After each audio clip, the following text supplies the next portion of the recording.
Good morning. Oh, come on. It's New Mexico. It's beautiful. Good morning. This is one more time. This is a movement, right? Good morning. All right. On behalf of the GE Foundation, thank you for the opportunity to be here with you today. Dr. David Barish on my team, whose birthday it is today, happy birthday, David. Yes. He talked with you yesterday about leadership. Today, I want to talk with you about point number 9, service. We are here because each of us has a commitment to service. Each and every one of us wants to make the world a better place. Dedication to service was ingrained in me as a young girl during my junior high and high school years at Ursuline Academy in New Orleans, Louisiana. You see, Ursuline, has got somebody in the house, Ursuline? That's rare, but I'll take it. Ursuline is a very special place to me, and it has a very special and deep legacy. It is the oldest continuously operating girls' school in this country. Founded in 1727, it offered the first classes for free women of color and Native American girls. It's graduated many physicians, not to mention the nation's first female pharmacist. Our school motto was Serviam, which is Latin for I will serve. And I wore that motto, that very shield, on the pocket of my uniform blazer every day for many years. You see, service was a part of our culture and was a requirement of our education at Ursuline. 2 days a week after lunch, I did my volunteer service at a place called Operation Mainstream, where I tutored illiterate adults in reading. It was a very important experience for me because I learned as much as I taught, and it helped me make me who I am today. I was struck by how bright and how ambitious these adults were. Remember, I was only 16, 17 years old. They had jobs, they had a deep desire to provide for their families, but they were severely limited because they simply had missed something very fundamental, very core. And I often pondered what would have happened to some of these individuals if they had gotten the fundamentals right and those skills earlier. So school, my service to the community, and the National Shrine of Our Lady of Prompt Succor was actually housed on our campus. Prompt Succor in Latin is speedy help. So speedy help, think about that, what that means relative to ECHO, delivering speedy help, delivering help in a way that's more expeditious. So my community, my school were huge influences on me. And as part of the Project ECHO movement, I know you share the same dedication of service and reaching others. And your goal of touching 1 billion lives by 2025 reflects that commitment. I am thrilled to be a part of the movement with you. So I'd like to share a little bit about the GE Foundation's work and how it connects with the work we're doing with Project ECHO. The GE Foundation is the philanthropic arm of GE, as you know, and our mission is very simple. It's to build a world that works better. You see, we empower people by helping them develop the skills they need. We equip communities with technologies and tools for improving access to better health and education. And we elevate ideas for tackling some of the world's toughest challenges. We address critical needs in health, skills, and education, and policy development, both in the U.S. and globally. And around the world, education, health, skills, there's all a gap. That gap persists, and natural disasters continue to devastate. The uncertain world creates challenges, but that also creates new opportunities. And the GE Foundation works to make an impact in these areas. Our primary goal is to create sustainable impact, working with our partners like ECHO to ensure the world and what we fund, the work we fund, that it's scalable and sustainable. While funding's always important, it's only part of our story. And I'd like to share a little bit more with you, particularly with this audience, on our Developing Health program, as well as a little bit on the work we're doing in the area of education and skills. Launched 12 years ago, Developing Health hopes to improve healthcare delivery for some of the world's most vulnerable populations. Our goal, our program, is global. It focuses on simple interventions to improve access to healthcare in 16 countries in sub-Saharan Africa, Latin America, and Southeast Asia. Since its launch, developing health programs have impacted more than 300 health facilities across 16 countries. With our partners, we hope to increase the capacity in communities with limited access to health care and resources and strengthen those health systems. Our signature initiative, Safe Surgery 2020, addresses the lack of access to safe surgery for more than 5 billion people worldwide and seeks to accelerate the access to safe surgery and anesthesia.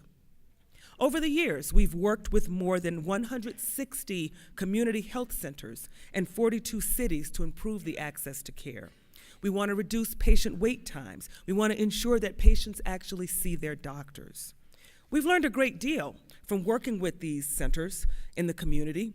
More than anything, they've highlighted the tremendous need for community providers to get the support to improve the health of people in those communities. This is where the partnership with Project ECHO comes in. This is very exciting and very important for us as a partnership, and I'm going to talk a little bit more about that in a few minutes. Let me just give you a snippet as I sort of balance out what the GE Foundation does. Developing Futures is our skills and education portfolio. We want to ensure that this economy is robust and competitive. And to do that, you must have a well-educated, well-trained workforce with contemporary skills. We've actively supported education for over 100 years. With each new decade, our foundation efforts have focused on areas that have the greatest impact and can improve the outcomes for students across the United States.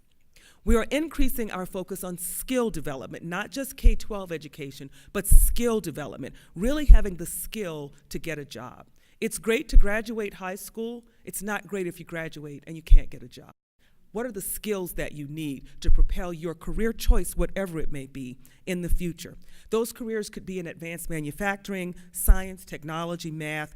We launched our Developing Skills initiatives to really address that. But while we're working to provide the training necessary, we're also trying to help technical workers across the globe. Though that helps economic development both in the US and in other countries. Now we are powered by the generosity and the talent of our employees who have a strong commitment to their communities. At GE, our GE employees, through our affinity networks, our diverse affinity networks, and our GE volunteers, are all the engines of our signature programs. They provide what I would call the sweat equity, the secret sauce, the differentiator beyond the dollars to really make it work. Local teams of employee volunteers have provided almost 500,000 volunteer hours specifically to community health centers across this country. Through skills-based volunteering, supporting our developing health clinics, our employees are using their expertise to do things like improving patient wait times, the no-show rates, improving patient retention, helping with claims management. So it's not just going to paint on Saturday, though there's a place for that. It's really using the skills they use in their day job to improve the outcomes for patients, the patients you care about.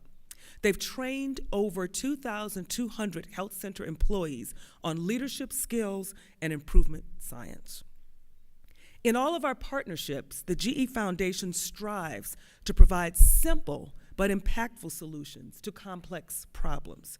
Our partnership with ECHO is an ideal example because at its core, Project ECHO is really a way of empowering people with the knowledge to make substantial, lasting impact that benefits humanity.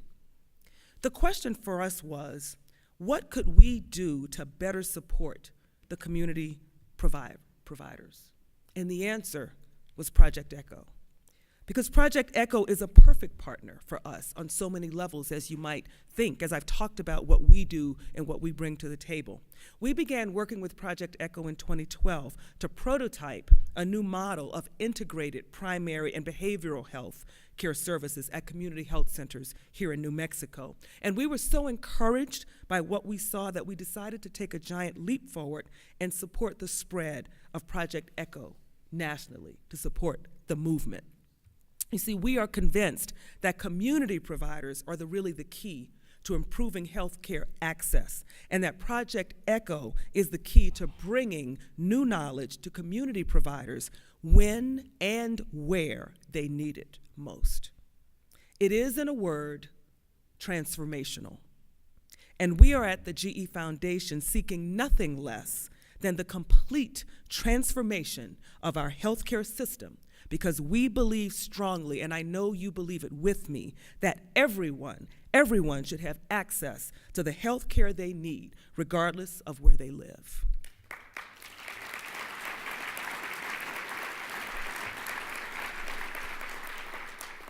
Dr. Sanjeev Arora, and I'm a fan, I'm in the fan club as well, recognized the incredible power of the frontline primary care providers.